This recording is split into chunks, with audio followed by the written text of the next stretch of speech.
Olá, 2014 é um ano de mudanças no governo do Paraná, pelo menos de eleições, mudanças para o ano que vem. A gente vai escolher um novo governador, entre outros nomes aí política. E um dos possíveis candidatos, já anunciado por muita gente como pré-candidato, é o senador Roberto Requião, que começa o ano nessa conversa política conosco aqui. Muito obrigado pela presença. Então não tem falado muito, né, de pré-candidatura, mas está todo mundo falando. Cristina, eu tenho mais 5 anos de mandato no Senado. Se eu pudesse ter um objetivo firme, seria disputar pelo MDB a presidência da República. Isso também está sendo cogitado, né? Sim, mas você sabe que isso é muito difícil hoje, né? Isso só seria possível com o aprofundamento da crise econômica, quando as propostas colocadas se mostrassem inviáveis, muito fracas. Então, nós poderíamos entrar com uma nova proposta. Mas aí Michel Temer teria que abandonar... O Michel está interessado. Eu acho que é um dos melhores quadros do PMDB, do ponto de vista intelectual, um bom constitucionalista. Mas ele está interessado nele só. Ele está jogando tudo para se manter como candidato a vice-presidente da Dilma. Mas existia essa possibilidade no PMDB nacional? Michel concorrendo a vice na chapa da Dilma e o senhor como candidato do partido? Sim, pode acontecer isso na convenção. Eu, aliás, pretendo ir para a convenção e levar uma proposta de governo, um plano de governo, um plano que viabilize o Brasil como nação. Mesmo sabendo que, nas circunstâncias atuais, é praticamente impossível ganhar uma convenção, e eu já perdi 2, né? Eu acho que eu estaria colaborando para o partido pensar o país mais do que pensar em candidaturas. Quem discute política seriamente tem reclamado muito disso, dos partidos estarem todos muito iguais e terem esquecido de discutir o país e estarem só discutindo nomes ou só discutindo alianças, o que é pior ainda. O que estaria nesse teu plano de governo aí? Basicamente o que acontece é isso. Não há um projeto nacional, não há um projeto do Brasil. Eu acho que o projeto do PT foi um projeto circunstancial que aproveitou a supervalorização das commodities e que jogou na valorização do real e na desvalorização do dólar, com isso mantendo baixa inflação, comprando produtos manufaturados no exterior, está praticamente esgotado. Isso quer dizer, e não está mais tão baixa, né? Não por culpa do PT, porque isso vem de muito tempo, né? O Brasil não tem vivido um projeto nacional, de industrialização. E a nossa indústria foi estiolando. País nenhum será um país soberano, independente, sem uma indústria forte, onde são gerados os bons salários. Seria o quê? Investir numa indústria forte, os industriais, enfim, os empresários, os grandes empresários do país reclamam sempre da falta de reforma tributária, uma questão que fica parada lá, não anda. Não é bem isso. O problema não é a reforma tributária. O problema é que o real supervalorizado e o dólar desvalorizado transformou os produtos fabricados no exterior muito mais baratos que os fabricados no Brasil. E a avalanche chinesa acabou com a internacional, está acabando, né? Chinesa e americana também. Os Estados Unidos pouco compra da gente, nós compramos muito deles. Isso acontece também com outros países. A venda de produtos industrializados brasileiros é muito mais para o Mercosul, para os nossos vizinhos, para a Argentina principalmente, para a Colômbia, para a Venezuela, para o Uruguai. São eles que compram os nossos manufaturados, porque eles têm uma indústria similar ou inferior tecnologicamente à nossa. Agora, a gente imaginar que nós vamos entrar em concorrência com o mercado chinês, com o mercado europeu, em países que resolveram cortar o salário interno dos seus trabalhadores, diminuir despesas em educação, em saúde e em salário, e que pretendem sobreviver agora exportando, é uma coisa praticamente impossível. Então, nós precisamos de uma virada na política econômica do Brasil, uma preocupação maior com a industrialização. Para isso, o que faltaria? Um plano de governo efetivo para o Brasil. A gente fala muito da questão da infraestrutura, isso todo mundo já viu há muito tempo, né?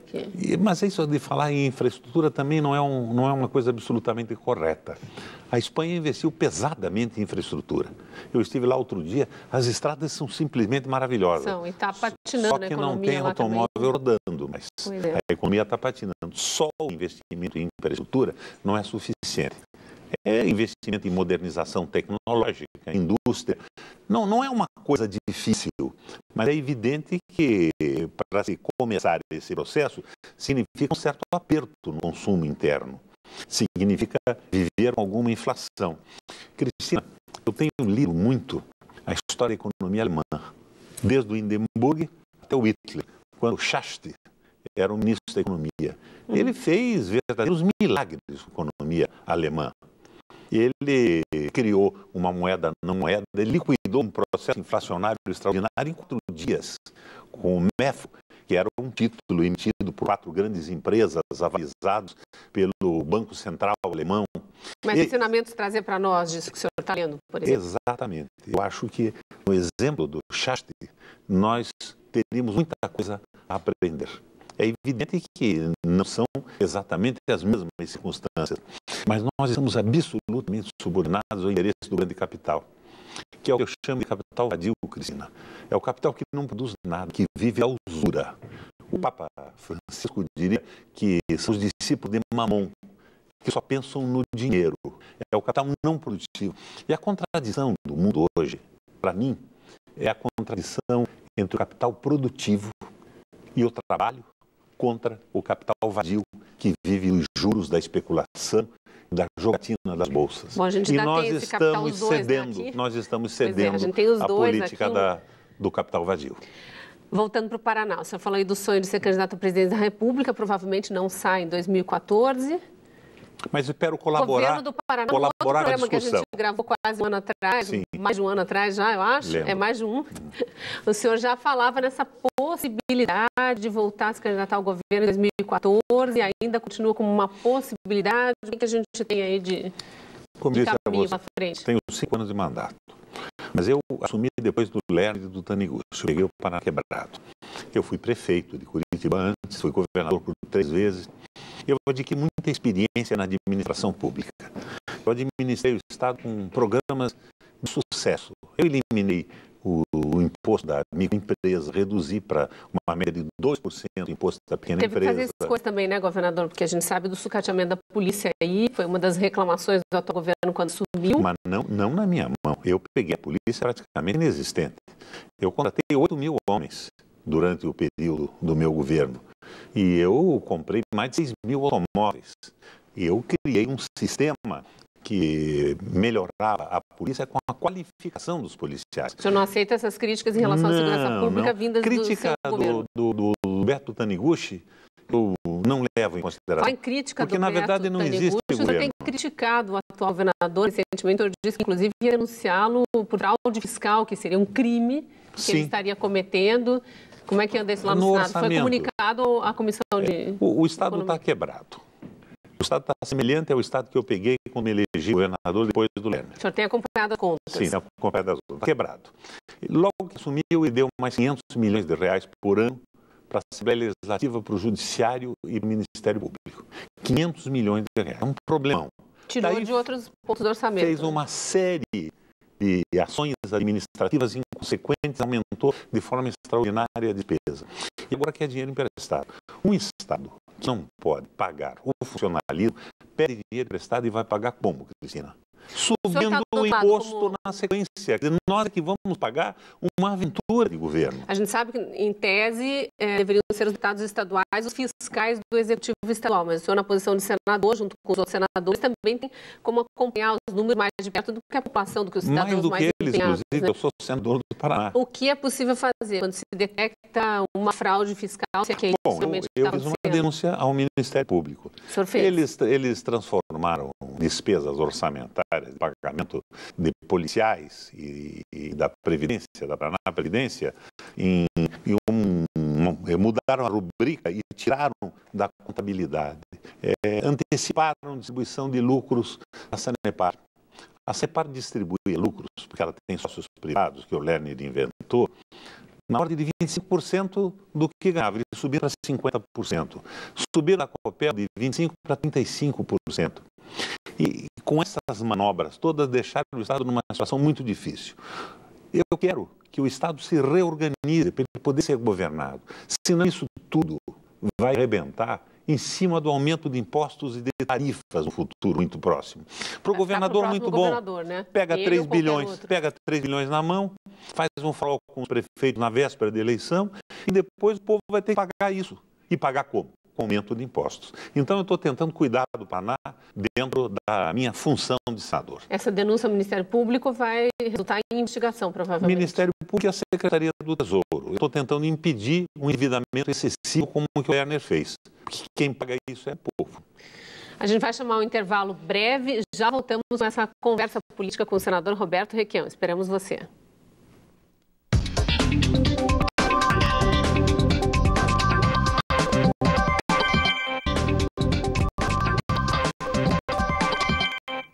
Eu retomo a conversa política com o senador Roberto Requião. Falávamos no primeiro bloco da situação do Estado, do que o senhor, como senador, já conseguiu levantar, as providências que tomou, denunciando uma possível fraude fiscal cometida pelo governo Richa ao Ministério Público. Isso não vai caminhar a tempo de afetar as eleições, provavelmente? Eu não estou preocupado com as eleições. A minha preocupação é com o Paraná. Eu não vivo de eleição. Eu fui governador 3 vezes, eu sou senador pela segunda vez, eu fui prefeito da capital. Eu devo muito ao eleitor e ao povo do Paraná. A minha responsabilidade é colaborar para que o Estado não entre novamente naquele caos que o Lerner deixou. E ele está quase nisso. O senhor assumiria, por exemplo, o Estado nas condições em que ele está hoje? Eu assumiria, governar e sou capaz de deixar o Senado, mas não vai ser fácil, não. Vai ser tão difícil quanto foram meus primeiros 3 anos depois do Lerner. Eu acho que eu tenho experiência, e o velho MDB de Guerra tem uma equipe experimentada para corrigir isso. Eu acho o problema básico do atual governo é a absoluta inexperiência e um pouco de hedonismo. Vamos viajar para a Europa, para Cancún, passar o Réveillon no Hotel Mabu, fora de Iguaçu, e não há uma preocupação concreta, baseada numa experiência anterior, conhecimento da economia do Estado, da economia brasileira e da economia no mundo, na administração. Então foi uma coisa solta. Você acha que o governo Beto Richa pode, de alguma forma, ter se perdido a fazer alianças tão diversas quanto as que ele fez, com uma parte considerável do PMDB do Paraná, inclusive? Sim, e essas alianças, de certa forma, tiram o foco do governo. Então você tem que... Porque aí é muito pedido chegando a tudo que é lado. E aceitar os pedidinhos de parlamentares, de esquemas, de prefeitos aliados, você perde o foco. E o foco deve ser a manutenção da eficiência do Estado, o crescimento da indústria, a geração de empregos. E a coisa não está muito pior porque nós providenciamos uma base muito interessante.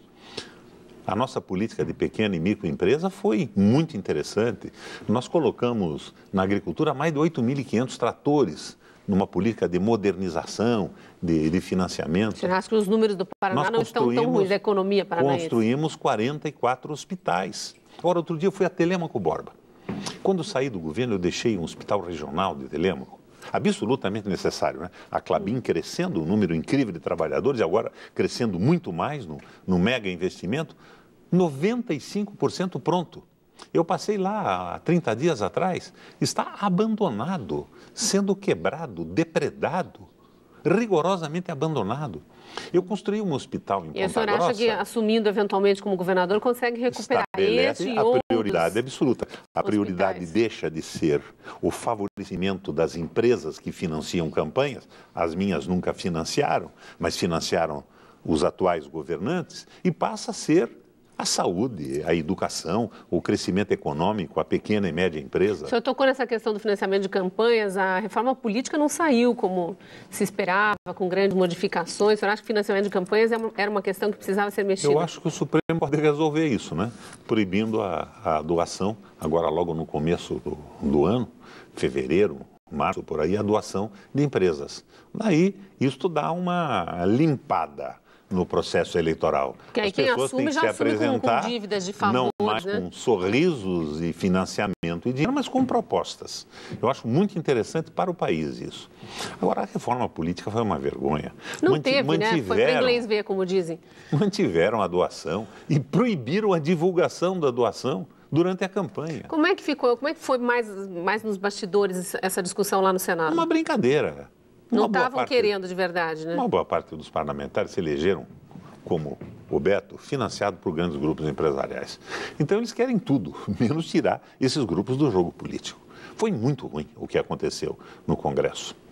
E aí as outras questões também não foram gritando, discutidas. Pois é, foi junto, por né? tarifa de ônibus, por saúde, por educação, por Você acha que vai ter algum reflexo nas eleições desse ano?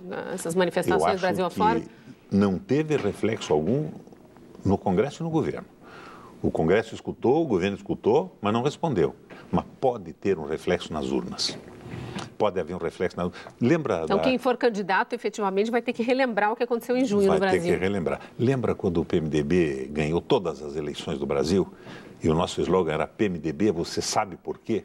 Cada um sabia por quê. Um estava descontente com a saúde, outro com o salário, outro com o emprego, com a educação do filho, mas tudo isso se dirigiu para uma mudança radical da estrutura política, no que se refere a pessoas, porque acabou depois sendo engolido pelo capital, pelos financiamentos privados e não resultou em grande coisa. Ou melhor, resultou na eleição do Lula, que foi uma quebra de paradigma.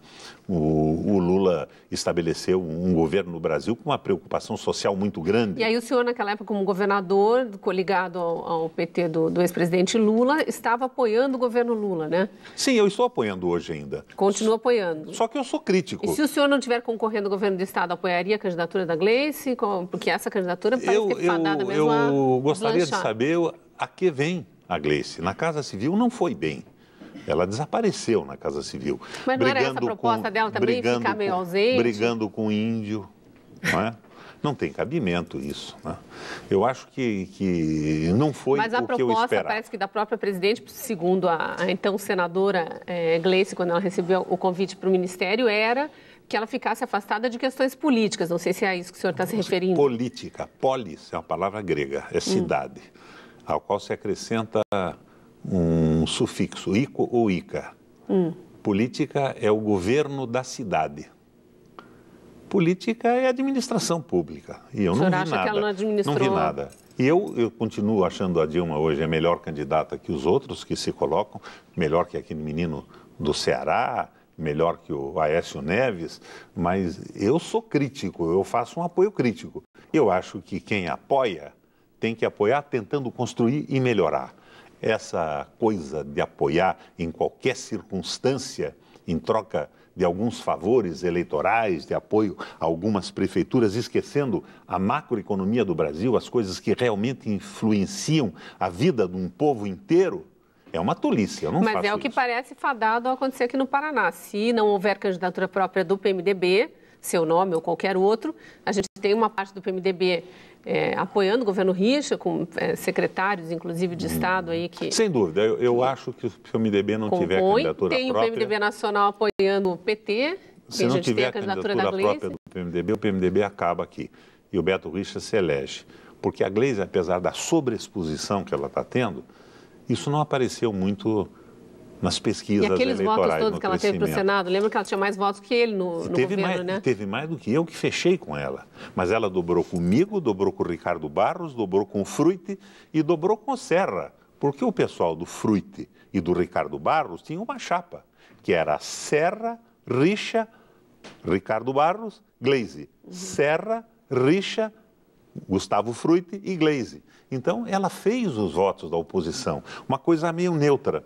E ela continua meio neutra até hoje. Mas foi minha dobrada fechada. Mas está com força, né? As últimas pesquisas aí colocam o seu nome aí como um possível fiel da balança ali, mas ela e o não é bem fiel da balança. É que quando aparece o nome de Orlando Pessutti, por exemplo, que é um outro possível nome do PMDB, já cai bastante as intenções de voto no PMDB e meio que se dividem entre Gleice e Beto. Eu acho que o PMDB tem toda a condição de ganhar essa eleição.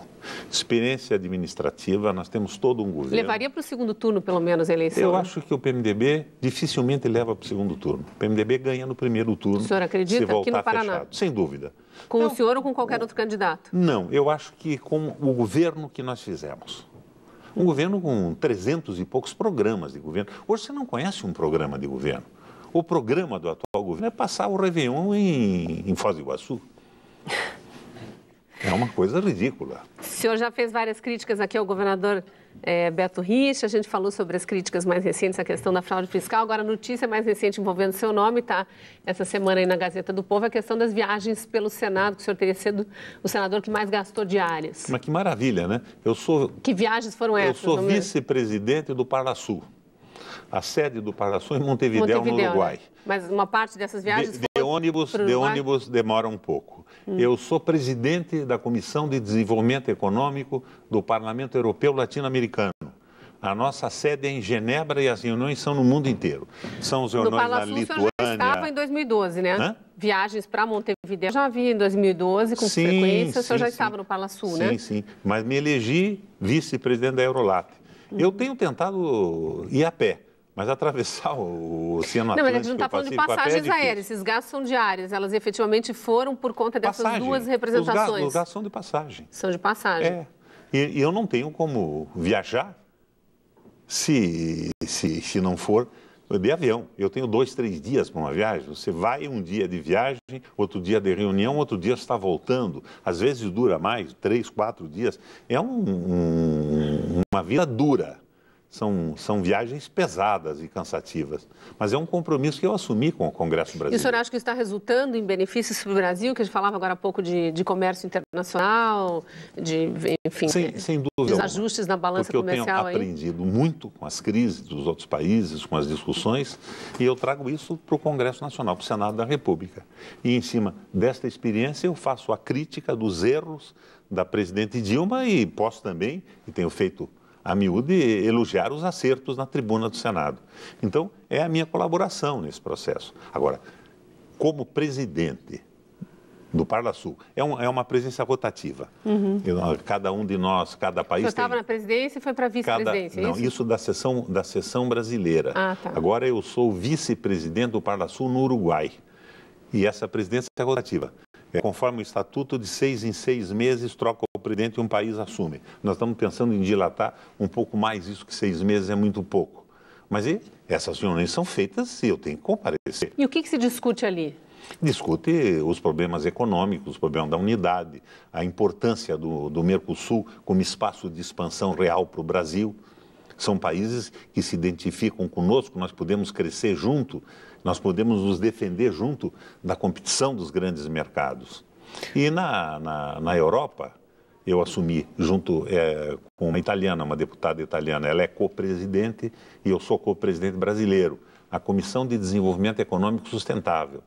Nós discutimos as propostas de desenvolvimento econômico do mundo, que são propostas que interessam a nós e interessam à Europa também, ao mercado comum europeu. Então vai ter muita viagem agora em 2014 também. Eu espero que quanto menos para mim, melhor.